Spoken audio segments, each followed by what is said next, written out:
BRICS now are using gold to challenge the U.S. dollar. This is their new step in trying to basically knock people away from using the U.S. dollar, which is a great idea. The problem is whenever you have the government involved with anything, they can still screw it up. This is what happened when the U.S. government basically went off the gold standard and made it illegal to hold gold. You can have the same thing happen with BRIC countries. And some of these countries don't have free societies as far as elections go too. And you wonder, what could happen here? But I think what's going to happen is, as time goes on, people are losing more and more faith with the system in the U.S. And they're wanting to see something where they want to get out of this debt-ridden dollar that they know is going to go into collapse, because the U.S. is no way they're going to pay this off. They're not even paying off the interest, and no politician has the interest in getting it paid off either, because anybody who tries to pay off this debt, you're going to have to cut back on all these pork belly programs, which is basically going to get no votes, because people are going to want to get paid their Social Security, and some of the biggest voters are people that are retired.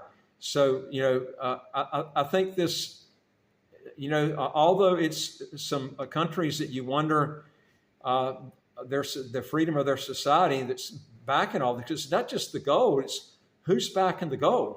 That's the thing you got to look at. But the growingly popular BRICS alliances continue to grow in numbers and support over the past year. And in August of 2023, the alliance agreed to expand its total members in 2024.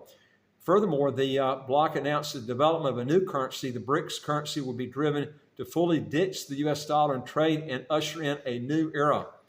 And this is why so many people are flocking to Bitcoin. But the great thing is, Bitcoin, you don't have a government involved. Even with a gold-backed currency, you still got governments in there controlling this. And this is what people don't want. They want a system where they can control their money. They don't have governments coming in and just freezing their assets. This is how this BRICS economy came up to begin with, because the U.S. is so prevalent about going around and just freezing assets everywhere. And these countries are, even Brazil. Brazil doesn't really have any conflicts with the U.S., but they're scared. They're scared the U.S. is going to come in and just freeze their assets one day.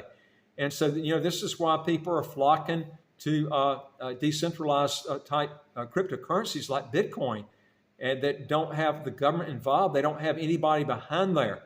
And so it's, I think this, the founder, Satoshi, if they had been able to find him at the very beginning, they would have arrested him. And I think cryptocurrencies would have never gone off the ground. But due to the fact they could never arrest him, they never could find him, there's nothing they could do. And it just took off. And now the government, you got government workers that are using cryptocurrency. So it's too far in to be able to do anything. So disappearing was probably the best thing that ever happened when Bitcoin was originally came up, because the government would have tried to find someone to rest on that.